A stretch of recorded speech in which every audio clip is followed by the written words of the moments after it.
खेती, ये शब्द सुनते ही क्या ख्याल आता है? शायद हरे भरे खेत, शांत गांव, एक बहुत ही सरल सी तस्वीर है ना? लेकिन असल में खेती की दुनिया अविश्वसनीय रूप से विविध और सच कहूं तो काफी जटिल है। तो आज हम इसी दुनिया की अलग अलग परतों को खोलेंगे, इसके प्रकारों से लेकर इसके पीछे काम करने वाली प्रणालियों तक। तो पहला सवाल यही उठता है, क्या हर तरह की खेती एक जैसी होती है? इसका सीधा सा जवाब है बिल्कुल नहीं। अरे ये तो इस पर निर्भर करता है कि पानी कहाँ से आ रहा है, किसान कौन सी रणनीति अपना रहा है और सबसे जरूरी उस जमीन का मालिक कौन है। ये सारी चीजें मिलकर ही खेती को उसके अलग अलग रूप देती हैं। और इस पूरी कहानी को समझने के लिए हमारा गाइड है खेती के प्रकारों और प्रणालियों पर बने ये नोट्स। इनको एक रोड मैप की तरह समझिए जो हमें इस जटिल दुनिया में रास्ता दिखाएगा, एक एक करके हर पहलू को समझाते हुए। तो चलिए सबसे बुनियादी सवाल से शुरू करते हैं। व्यावहारिक तौर पर खेती कितने तरीकों से की जाती है?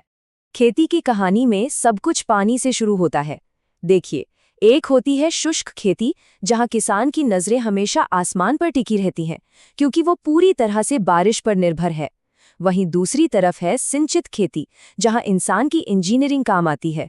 नहरों, कुओं और टैंकों के जरिए पानी को वहां पहुंचाया जाता है जहां उसकी सबसे ज्यादा जरूरत है। अब बात आती है स्ट्रैटेजी की, और यहाँ एक बहुत बड़ा फर्क है। विशिष्ट खेती मतलब अपना सारा दाव एक ही चीज पर लगा देना, जैसे सिर्फ गन्ना उगाना ताकि मुनाफा ज्यादा से ज्यादा हो। वहीं मिश्रित खेती एक बैलेंस्ड पोर्टफोलियो की तरह है। इसमें फसलें भी हैं और पशुपालन भी। फसलें पशुओं का पेट भरती हैं और पशु जमीन को खाद देकर उपजाऊ बनाते हैं।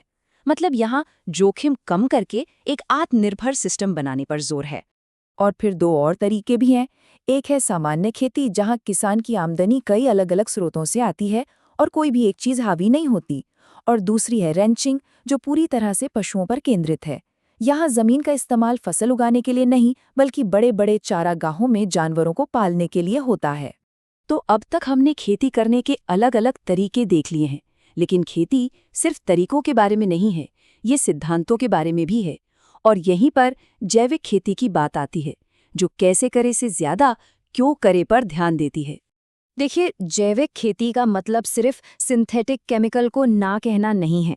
नहीं, ये उससे कहीं बढ़कर है। ये अपने आप में एक पूरी सोच है। ये प्रकृति से लड़ने की बजाय उसके साथ मिलकर काम करने का सिद्धांत है।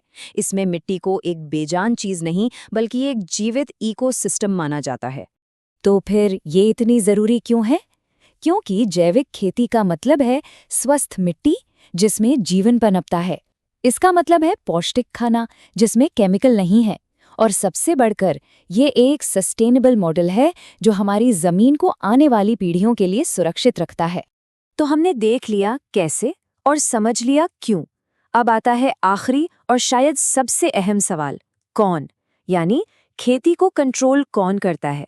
और ये सवाल हमें खेती के पीछे की सामाजिक आर्थिक प्रणालियों की दुनिया में ले जाता है। खेती पर कंट्रोल के कई मॉडल हो सकते हैं। एक तरफ है व्यक्तिगत खेती, जहां एक किसान या परिवार अपनी जमीन का मालिक है। वहीं दूसरी तरफ है सरकारी और पूंजीवादी मॉडल, जहां कंट्रोल सरकार या बड़ी बड़ी कंपनियों के हाथ में होता है। और इनके बीच में आती हैं सामूहिक और सहकारी प्रणालियां, जहां किसान मिलकर संसाधनों को साझा करते हैं और साथ काम करते हैं। हर मॉडल का इस बात पर गहरा असर पड़ता है कि खाना कैसे पैदा होता है और हम तक कैसे पहुंचता है। तो संक्षेप में कहें तो हमने खेती को 3 अलग अलग नजरियों से देखा है। इसे करने के तरीके, इसके पीछे के सिद्धांत और इस पर किसका नियंत्रण है, ये संरचना। और ये सारी बातें हमें एक बहुत बड़े और ज़रूरी सवाल पर लाकर खड़ा कर देती हैं, एक ऐसा सवाल जो हमारे भविष्य को आकार देगा। जैसे जैसे हमारी दुनिया की आबादी बढ़ रही है और हमारे पर्यावरण पर दबाव बढ़ता जा रहा है, हमें ये तय करना होगा भविष्य में सबकी खाद्य सुरक्षा के लिए सबसे अच्छा रास्ता कौन सा है।